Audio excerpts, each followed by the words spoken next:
Abuse of prescription drugs by young people is on the rise, and the CSRA is not immune to this very real issue. A lot of young people think prescription drugs are less risky because they're prescribed by a doctor. Preventing domestic violence, it is the goal of a panel comprised of some heavy hitters, the state's attorney general, law enforcement agencies, and advocacy groups. Hi everyone. 4 years after the invasion of Iraq, it's a good time to take stock. Since the war began, 3,192 U.S. troops have been killed, more than 24,000 wounded. At least 50,000 Iraqi civilians have died. It's war.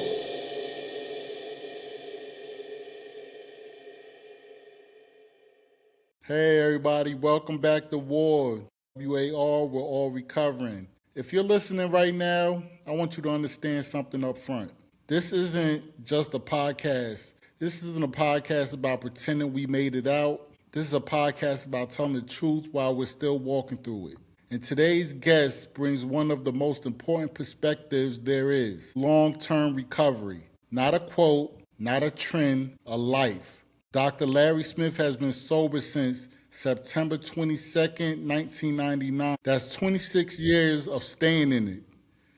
It ain't easy. Congratulations on that, doctor. Thanks so much. Yes, sir. And what makes his work so powerful is that he doesn't just talk about addiction like it's a concept. He talks about it like what it really is for so many people: a voice, a presence, a constant negotiation in your mind. His book, Johnnie and Me, Facing the Voice of Alcohol Within, puts language to that internal battle, the one people fight quietly every day.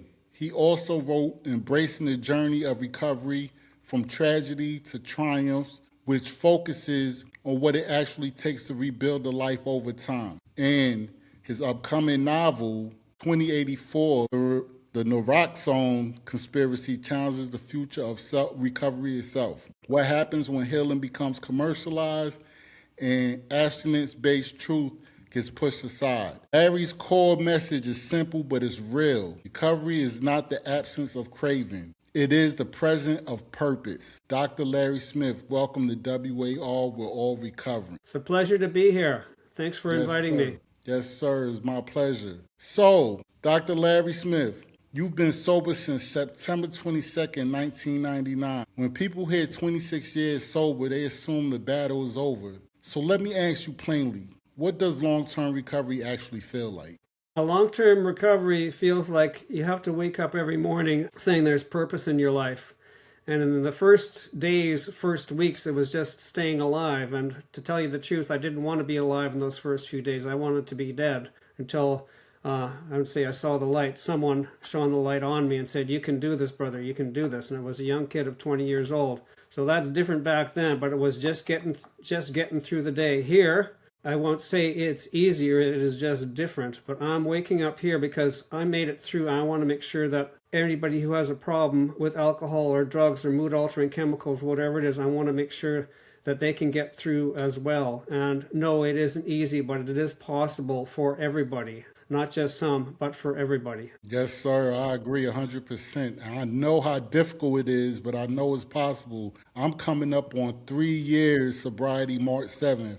So congratulations. Thank you. I'm looking forward to it and continuing. So take me back to the beginning, before wisdom, before stability, when it was raw, What do you remember most about early sobriety? Okay, early sobriety was getting through the day. I was in the treatment center, as I said before. I basically didn't want to live before until they sent in a 20-year-old kid. I think I was about 41 at the time.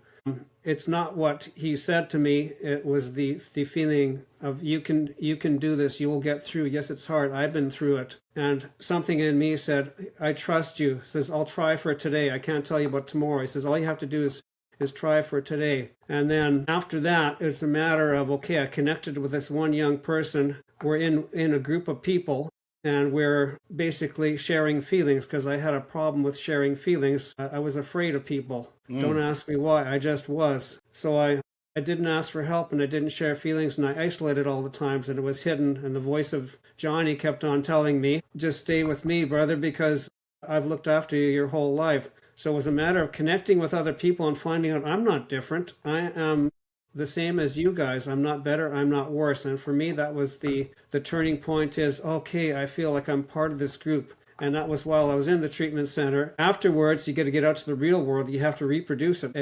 It's not controlled out there, as you know. So I had to have the support set up, and the supports had to be set up, put in place.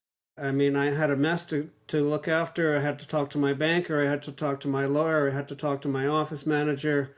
And we had to get a plan in place because they knew I was having trouble. But you know what? They were all behind me and getting better. And that was the thing is, yeah, we don't want to see you be sick. You've got something to offer the world, but you can't go back to where you were. But we'll support you. So that was the message in early sobriety. And gosh, it is so worth it. Right. You said something that stuck out with me, that you were scared of people.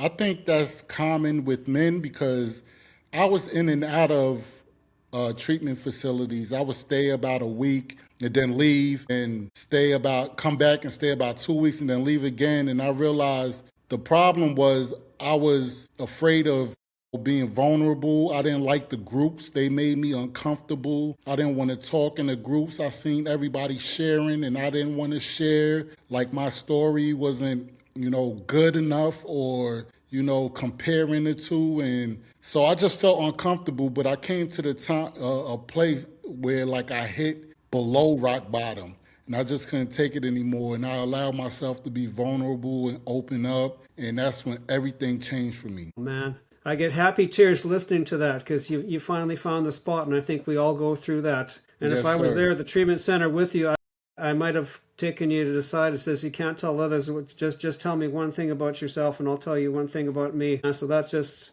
There's where it at. There is where the journey starts. So you got it. Yes, sir. Thank you. Thank you very much.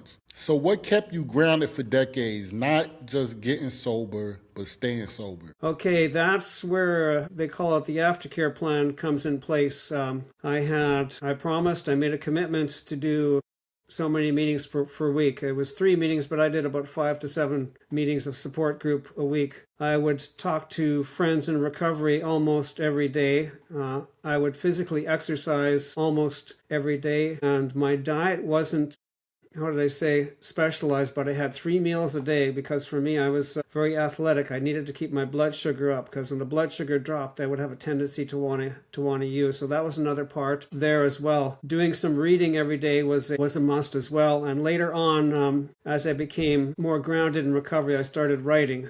But that didn't come for quite a while. So it's a daily routine, and it's something that one has to be responsible for. Nobody can do it for you. And I found I was going to work. I really liked what I was doing. Then I would look forward. I got to a meeting. And then if I still felt I needed it, I would call somebody after the meeting and say, listen, I shared, but I need to talk about something. I'm really anxious. And that went on for a long time. The first 6 months, 1 year, 2 years, I found I was up and down and up and down. I didn't use, but I just felt anxious and I still had fear. But that's how I kept grounded in the early days. And as I grew in sobriety, I started adding other things as well, which we can get into maybe a little bit later. Yes, sir. And when you speak of routine, it really wasn't catching on to me when I was in treatment. Like I was like, I had a routine every day, but like you need a real structure. Like the whole year I was in treatment for a year, and that's all they spoke about was routine. And routine is such a necessity. You need to have a routine, a structure, a strict structure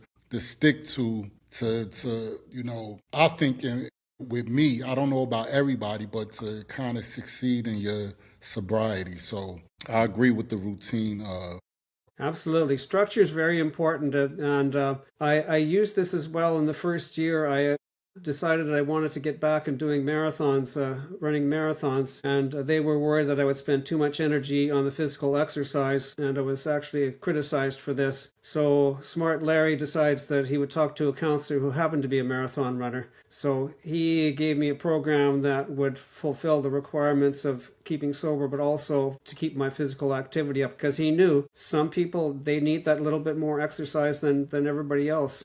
Right. And that was me. He says, provided you go into your meetings, this is first, but you can do it, and you will check with me, and I will be watching you.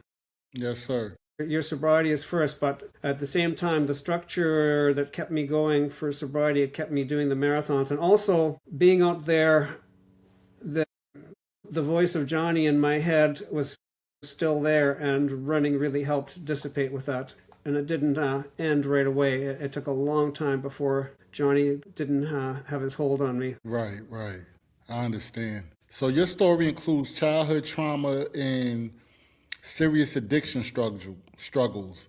In your view, how much of addiction is really about substance and how much of it is about Addiction trouble and how much of it is about pain? Yeah, you're asking a difficult question. I think it's significant, but you can't blame your past on what happened to you, because there's people who've suffered a lot and they managed to make it through, and others don't. So I would call it 50-50. It's the old nature nurture. I'm not a research scientist, so I can't answer, but I can answer for me. I think it contributed. The childhood trauma, yeah. I'm a sensitive person. I'm very self-conscious. That happened, but I can't use that as an excuse. Once I found out what was going on, I had addiction. I had to take responsibility. So what I would say then is, yes, it contributed to my past, or to my addiction, but once I found out, I needed to put my big boy pants on and start taking responsibility for my actions of the past. In fact, it was a doctor who told me that. He says, now you know what's going on, you're responsible. You didn't know what's going on, now you do. Yes, that happened to you, it wasn't good, it wasn't your fault, but now here's your opportunity. You can do it, and we'll be here to support you. And the nice thing about the doctor too is, and if you screw up, we're going to tell your regulatory college that you're having problems and you lose your license. So that was also another big support to me, because I really loved what I was doing, and I did it for 36 years, so I did not want to screw up. right. In my own, what I thought it was 100% attributed to pain and the trauma that I experienced, not only mentally, but physically as well. Military experience, being at war, and then dealing with the results, the injuries of my motorcycle crash and everything. I just turned to the bottle because, the medicine that they put me on, they snatched me off of, which was Ativan. And so I just started drinking and drinking and drinking, which turned into I couldn't, function without the alcohol because I would get sick. I would throw up. So I thought it was 100% due to the pain that I've been through. But I learned it was 50-50. I had power to actually, control it and to, do something about it. So I agree with you. I'm eye to eye with you, doctor, on that. Yeah, and it's there's degrees of trauma too. It's not a matter of who experienced the most trauma. I had a patient come in to see me, and a tremendous compassion for him. He was in World War II, and he was picking up after Hitler's mess, and he was never the same after that. Didn't turn to alcohol and drugs, but it says that the trauma was so severe, he had a hard time. He felt guilty for a lot of things that he did. I try to compare myself to my trauma to that. You can't compare it, but getting back to the original point of 50-50, I think that's an empowering place to be. Is you can't ignore it. You can't ignore the past, but saying, you just said it right now, is I've got the power. You got the power. I got the power. Anybody out there who's listening, you do. It's just you got to tap into it, and that you tap into it by start sharing what you're feeling, even if it's raw, even if it's angry, you're scared. That's the place to start. Yes, sir. 100%. Do you believe people heal faster when they stop asking, what's wrong with me, and start asking what happened to me? Yeah, I would go with that, because then again, you're starting to take responsibility, because what's wrong means you can't be fixed. Right. Kind of goes into the last question. Yes. Right. Very good question. Thank you, sir. I work hard on the questions. I can tell you're a thinker. Yes, sir. And this is a perfect conversation because, I feel you heart to heart about recovery and I love having conversations like this, because I don't prepare for it, because we're living recovery. I'm living recovery. We're just sharing heart to heart, and right. Whatever comes to the surface, we just share. And you just said it, heart to heart. That's my biggest message. This is where recovery happens. Right, exactly. I can't wait to get this episode out. So many people suffer quietly, and what do you think keeps people trapped the longest? The addiction itself, or is it the isolation? Well, I would say it's the addiction that causes the isolation, because the addiction, if we can go to the voice of Johnnie saying, is there's something wrong with you, I can help you. And the voice of addiction, if you use me, you'll be okay. And that causes you to be isolated. As I Right. found out I really like being with people. I'm not an extrovert, but look at here. I love doing stuff like this. It's just it seems natural. So yeah, that's what I would go with. Yes, sir. So let's talk about Johnny and the voice within. Why personify alcohol? I did it for a celebration. I was celebrating a recovery anniversary. I forget which one it was, 3, 4, 5 years ago, something like that. And I wanted to do something special for the group, and I had just started writing. So I started saying, well, who would best personify? What was the voice I was hearing over the past? And then I'm going, oh, you've been forgetting about your old friend. And I'll use the name I used in the book was Johnny X Whiskey. It can be anything you want, really. So basically, what was he saying to me over all the years? And yes, it was a male voice. I don't know why, but it was. Basically, Johnny was telling lies. Is if you ingest me, all you have to do is have one, and then you can decide after that if you want to have more. But of course, after you have one, you're not going to stop at one. Anybody who has a problem knows that. Right. And so I tried to negotiate over the years. Even when I'm sick, I'm talking to the voice. I'm saying, but you made me sick. He says, well, I know what you're saying. You're sick, but you just get one down your throat. It'll settle your nerves, and you'll be okay. You don't have to take any more. Yeah, and that was always the voice saying, I've always looked after you. I've always looked after you. Where basically it's the opposite. I became a slave. So I wanted to go with that voice, and then the voice of Larry, which was saying, you are a liar. And as long as you do not enter my body, I am free of you. But that does take a long, long time, because the connection is so deep, as anybody with a problem knows. You just don't one day wake up. Well, some people do. I shouldn't say that. I have some people, the obsession left them. I'm not one of them. But for me, it took a long time before finally I could say Johnny doesn't affect me anymore. In fact, if I go into the bar looking behind, and I'll look for it, and I'm saying, how are you doing? Because you don't even bother me anymore. You are nothing. You're an inert substance. As long as you're not come close to my body, I'm okay. So I'm rambling a little bit there, but does that answer your question there? Yes, sir. Yes, sir. And your book, Johnny and Me, is powerful. I think mine is on the way, by the way. I encourage anybody that's going through, sobriety, thinking of, kicking your habit, to get this book. I read a little bit, and mine is on the way, so I can't wait to get that. And it's powerful because you did something different. You gave addiction a name. You turned alcohol into a voice. Why was it important to make it personal? Because it is a personal battle. It's just very, very simple. And it's a malevolent entity. It is a bad entity, and it controls you, and it is a liar. It is evil. It is evil personified. And I'm not saying the fire and brimstone religious thing, but I'm looking at the harm that it caused, and anything that acts like it as well. You mentioned Ativan. Yeah, benzos were my favorite too. The little yellow things, Valium, or some of Right. my favorites. But I had to give it a voice because it is so powerful. And I've also found out through sharing too, is people related. They're going, the bottle would talk to them. Mm-hmm. A lot of people can relate to it. And I remember, I don't know about you, but I remember sitting there. I had quit for about 3 months at one time, and I was looking at the bottle. I know I shouldn't have you, and I struggled for about an hour, torturing myself until I finally took the first drink. And then the whole thing is, I thought I was in heaven, but I was back on the road to hell again. Back on the road to hell. Yeah. Unfortunately, I never got that 3-month break. I didn't get a 3-day or maybe a 3-hour break, I don't think. But unless I was trying to sleep, which was hard because of the shakes and everything. But yeah, I didn't get that break. It was just constant for me. Yeah, and that's the ironic thing too. I was doing so much better without it. Physically felt better. Mentally, I was going to school at the time. Things are going well. So why would anybody go back to it? It doesn't make any sense whatsoever. Right. And family and friends around me are just, they're scratching your heads. You got all this going for you. Why would you go back to something that's killing you? And I can't answer it. Can't answer that one. Can't answer it. Right. Is right.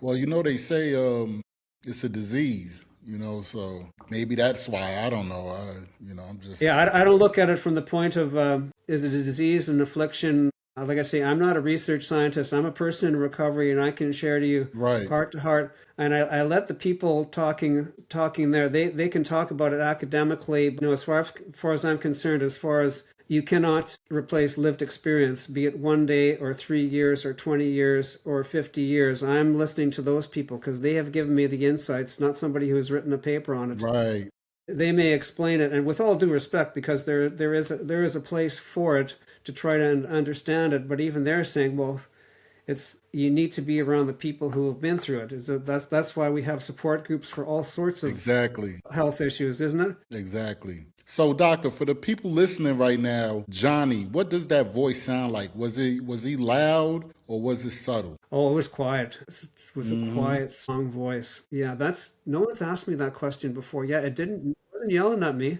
Larry, come Right, on.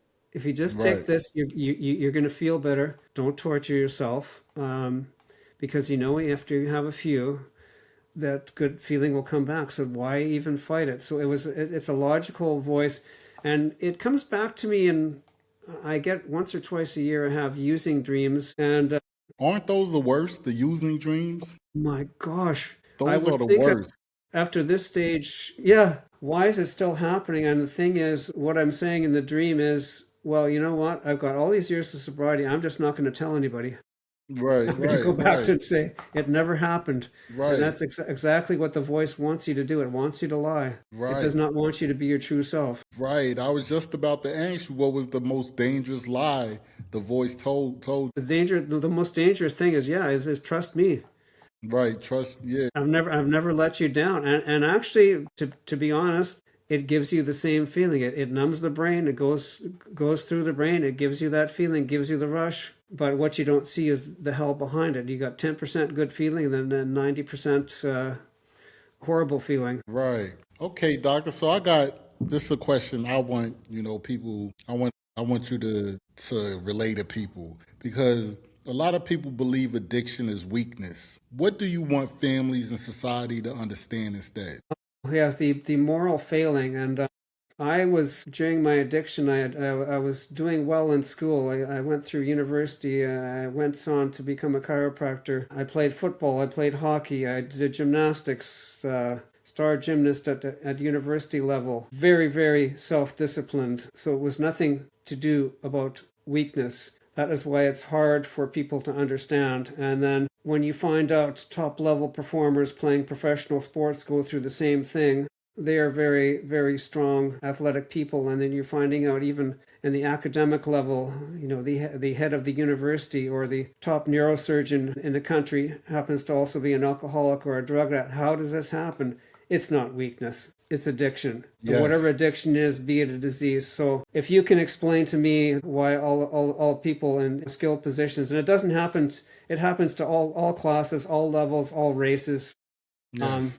and it's nothing to do with willpower, because if it were just willpower, it would be another story. So yeah, basically tell that story to anybody. They actually don't believe that I ever had a problem because, well, how you were running your own business, you're doing this, therefore you could not be. And that's the lie I told myself. Sure, you Right. can, but eventually it catches up to you. It's my Right. late 30s, early 40s when finally the body breaks down, and I'm looking at my life too, is because I'm hiding from everybody. The relationships, there are no relationships because I'm not being real. So yeah, it's nothing to do with willpower, that's for sure. Ding, ding, ding. Thank you for that, doctor. Addiction. I got a finish the sentence game for you. It's a test. It's simple. It's simple. I promise. Addiction isn't about pleasure. It's about Getting rid of pain. getting rid of pain. I'm going to add that as my viral clip moment. Okay, so your core, let's talk about something, switch it up a little bit. You said something that stuck with me. Recovery is not the absence of craving, it's the presence of purpose. Break that down for the people out there. What does purpose actually do in recovery? Purpose drives your life. It's why are you getting up? Why are you getting up in the morning? And do you have a family? And if you don't have family, do you have friends? What are you living for? Tell you what, this morning I was looking forward to talking to you. I was looking forward to looking after my pets until they told me how bad a job I was doing. I'm looking forward to spending time with my significant other, Lori, today. We've been together for 25 years, 26 years. I'm looking to spend time spending time with her. So that's what it looks like now. Back in the purpose, back in the early part of sobriety is I wanted to get back and work and do a damn good job because I wanted to help people. So that's what purpose, and whatever it is for you too, is it family? Is it social? Is it emotional? Is it spiritual? A lot of people, spirituality is very important. Can I be connected to God, a higher power, the universe, whatever Right. you're turning to? And then physically, what's the purpose of getting up? People, how can I get my body to be working better? And it doesn't have to be racing. It can be, I've always wanted to dance. Can I do that now? So I think if we look at all this, the spokes on the wheel, you can't do them all at once. But what's driving you? It's just not a matter. And this is being used by people studying addiction. They're measuring after 6 months. John Smith didn't have cravings. Okay, he didn't have cravings, but what does his life look like? Or after 2 years, he didn't have cravings, but if he didn't have relationships back in place, if he wasn't doing well physically, if he wasn't doing well spiritually, what is the point of being sober? Because you want to live, and to live, you have to have purpose. And what the purpose is, that's up to you. And that's the beautiful thing about recovery, is you get to choose how you want to live your life. And there are all sorts of people out there who can help you. I'm just learning day by day. It's just amazing. Like I say, I wouldn't say introvert. I'm not an outgoing person, but I've been asking all sorts of questions to all sorts of people. How does this work? How can I get better? What would happen if I did this? And I'm finding it's limitless. So I hope that kind of gets where it's at, but it's up to each individual person. And start out simple. If the purpose is, I want to get back with to regular family life, that is a fantastic goal. And for those who are single or don't have family, that's when I was starting out in recovery, that there was no significant other. My family of origin was concerned about me, but I repaired those relationships after. I apologized to my mother and my father and my sister for the harm that I had caused them. They had to watch me suffer all those years. So yeah, that's I think that's it. Basically, it's limitless, rather than, I just don't feel like drinking anymore. It's hollow. I mean, that's good, but what are you going to do with that? You're given a gift. How are you going to use your gift? And look at how you're using your gift here. You got 3 years sobriety, and you're helping others. You're podcasting. I'm going, man, that is just so cool. That's part of my purpose, doctor. That's part of my purpose. And you mentioned cravings. Did you at any time use medication to help with your cravings, or prescribed any medications, anything like that? Yeah, that's a good question, because it's kind of the bee in my bonnet. So the quick answer to that question is, when I was recovering, that wasn't even available. They didn't have Suboxone. Wow. So that was not even available. And I did an interview way back when I wrote Embracing the Journey of Recovery, 2007. And I had met a really nice as a man, and he was talking about all these medications and said, well, it wasn't available. And I told him also that, you know what, I don't know if I would use those medications now, because what got me sober and got me connected was having the heart-to-heart connection, because I was so scared that I needed to reach out to others. If the pain was taken away for the craving, maybe I wouldn't have reached out to others. I don't know if that's the right or wrong answer, but and I think it's individual.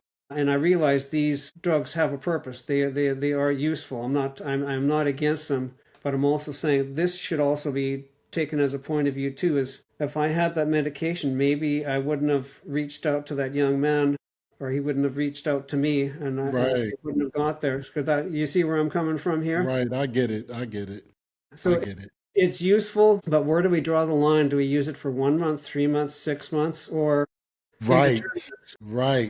Yes. Indeterminate. That's when Larry's going to put his nasty hat on and going, WTF. Yes, I agree. Wow, I agree. I was thinking that, like, where do you draw the line?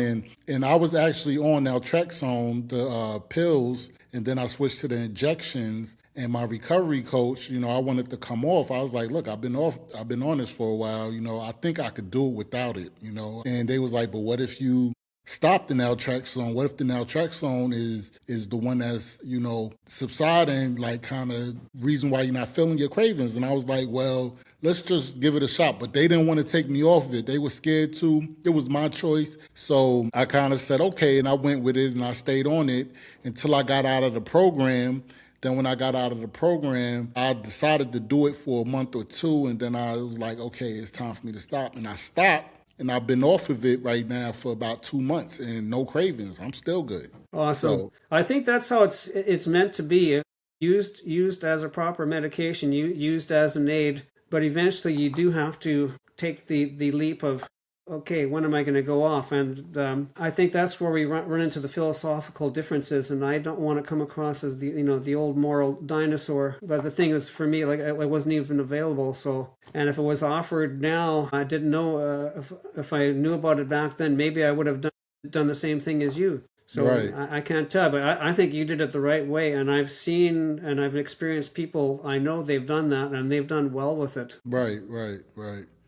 So it's I don't think there's a right or a wrong question, but I think you got a recovery coach, you have physicians, you got your support group. I think that should be part of a whole discussion. And where right. you're at the center going, okay, here's the plan for the next month, 2 months, 3 months, and then what are we going to do after that? When are we going to wean off? So I think as long as that's going on, but what I don't like is we're going to keep you on it forever.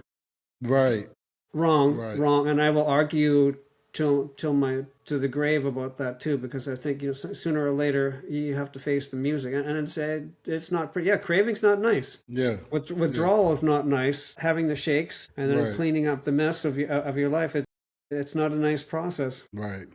I agree with you. So do you believe recovery is also identity work, becoming someone new, not just quitting something old? Identity work, well, yes, finding out who you are, but that takes a long period of time. I think it's not the destination, it's the journey. Because I had no idea who I was or where I was going. All I knew was here was I wanted to do for today. So I basically didn't know what my identity was. Now I'm trying to figure out is I always wanted to heal people, but I always wanted to heal myself. That's why I got into the field of chiropractic, which I was doing very well at.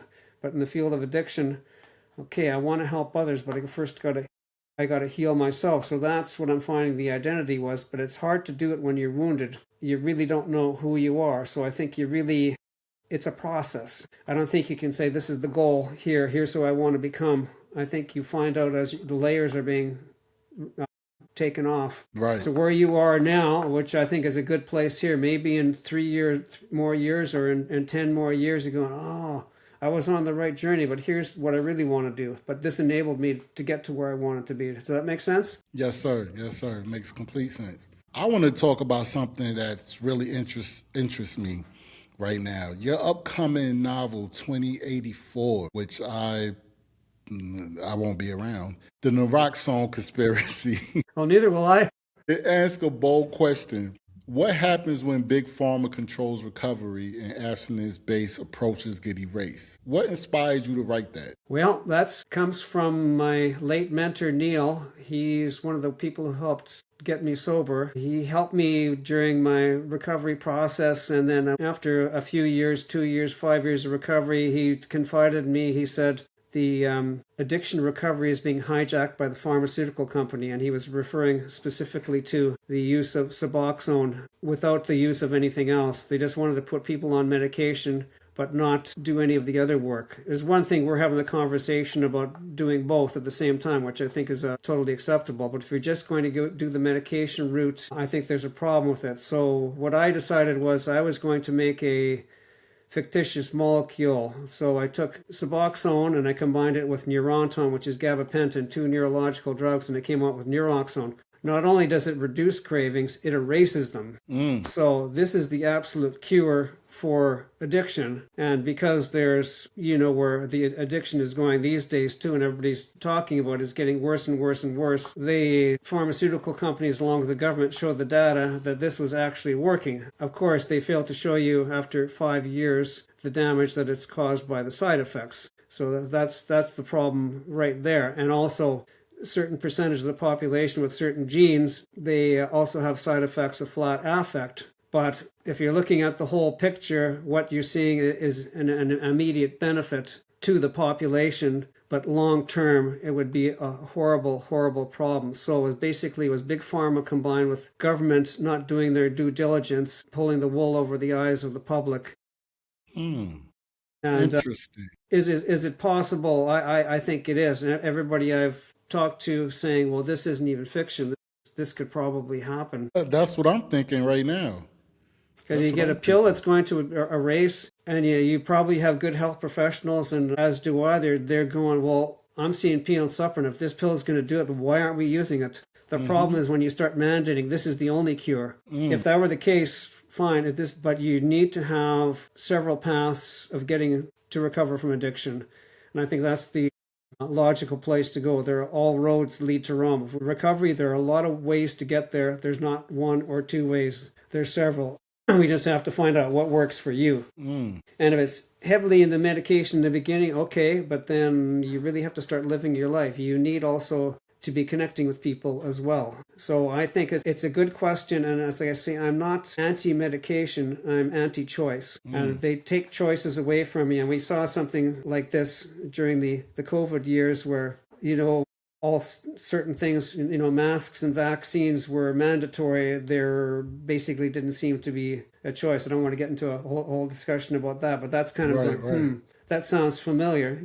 But we're saving lives. Right. We have to do something. So that's how the book started. It was because of my mentor saying this is our recovery programs are being hijacked. And let's face it, the Richard Sackler days, Purdue Pharma, OxyContin crisis is just, they still haven't admitted fault. So yeah, that's where it originated. That's very interesting. And I don't think programs like AA will never go away. I think AA will be around for forever. Things like that, I think that'll be around forever. But wouldn't it be something if just a pill came out like that and just stopped everything, just erased everything? Well, that's exactly what it's about too. Is the book too? Is they set out to erase AA, NA. Right.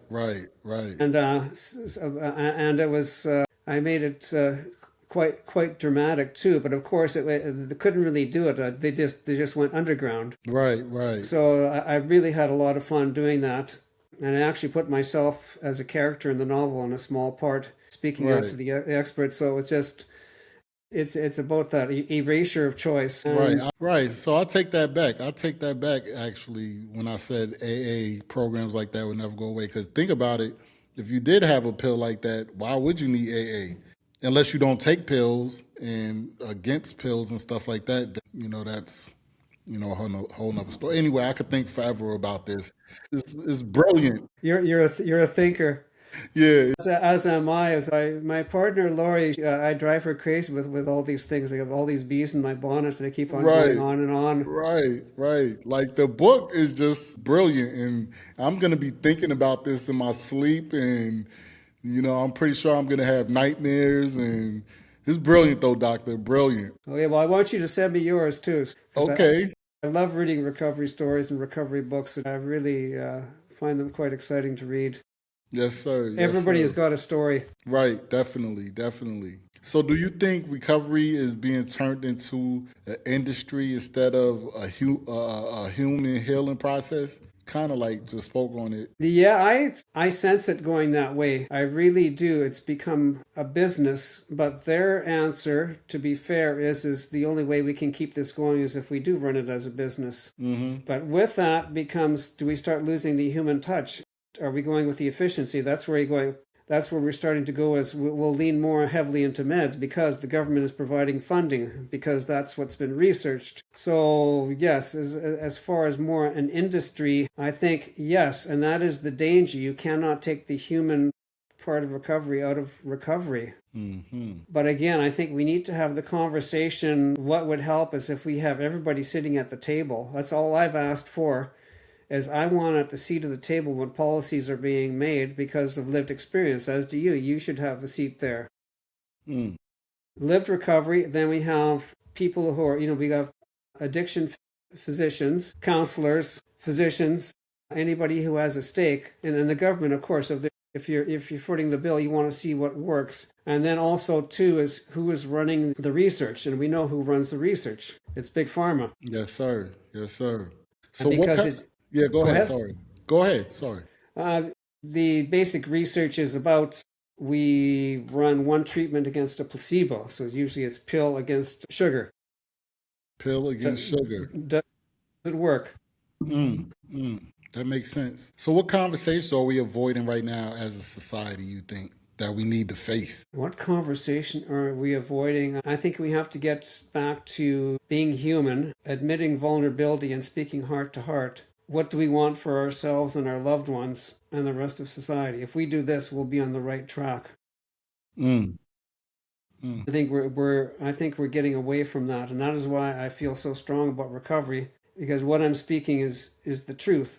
It's not coded with anything. I don't right. know if I'm right or wrong, but it's my truth. I want to help others. I want to see us being a productive society, but the only way I see it is by having heart-to-heart connections with Right. everybody you run into. So it's That's kind of why. a spiritual point of view, and yet really, when I look at how spiritual I've been my whole life, I'm getting there, but it keeps on coming down to that. What's the most important thing in life? Love. That's what I saw at the end of my Ironman triathlon. The Holy Grail I've been searching for. There's one word: love. If we go, Doctor. we're good. Yes, you're me and you right now connecting. We connecting through the laptop or through the airwaves or whatever. Cause I was just about to tell you about answer about the Iron Man. I was about to say you're an Iron Man. You know, you completed 3 Ironman Canada triathlons. You know, that's big. You know, that's endurance. How did physical discipline intersect with sobriety for you? It intersects quite a bit because it's the self-discipline and the humility and working with others are needed for both. And then also the responsibility, once you have achieved what you want, you're helping other people along the way, and also when you're done, you want to keep on helping other people. So I think that's where the intersection lies. And do you believe the body holds the trauma and recovery has to involve more than just talk? Okay, are you saying the body holds trauma within?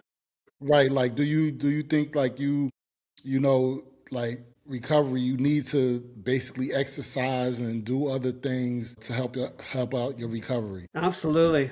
Mind, body, spirit.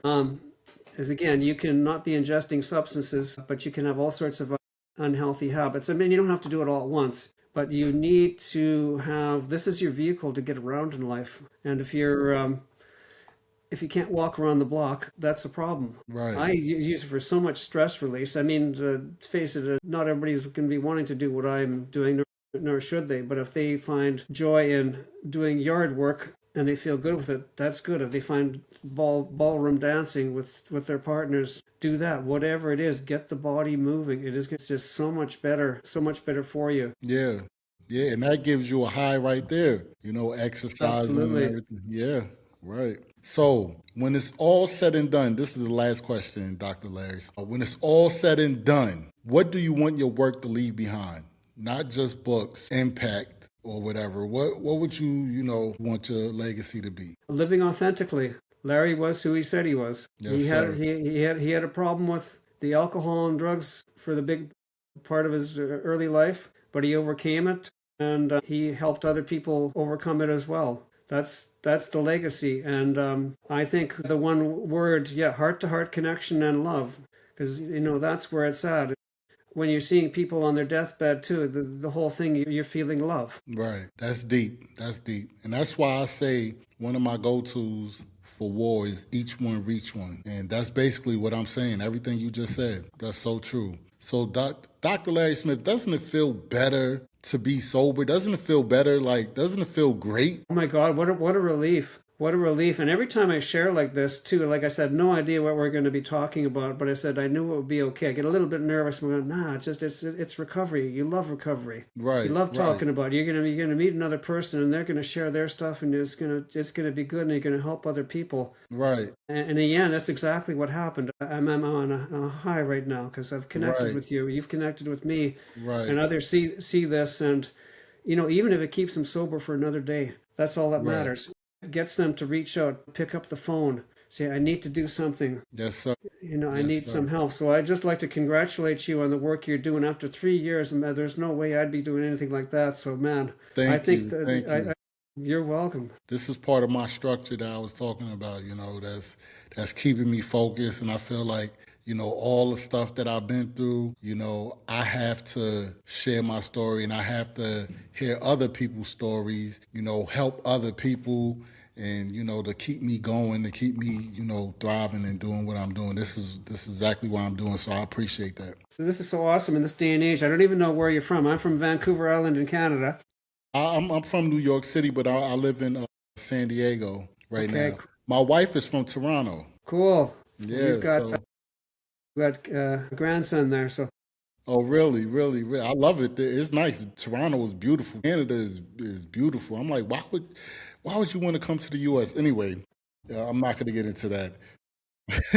yeah, That's for another show. yes. Dr. Larry Smith, thank you for your honesty. Thank you for your discipline and your voice. For everyone listening, recovery isn't a finish line. It's a relationship with truth. It's choosing purpose. It's staying. Make sure you check out Dr. Larry Smith's work, okay? Johnnie and me, I got mine on the way, facing the voice of alcohol within, embracing the journey of recovery from tragedy to triumph. And keep an eye out for 2084. What I'm going to have a nightmare about tonight or something. The Neuroxone Conspiracy. Dr. Larry Smith, thank you for coming to W.A.R. We're all recovering. I appreciate your time. And I appreciate you having me on. This has just been a wonderful conversation. Yes, sir. Thank you. Thank you.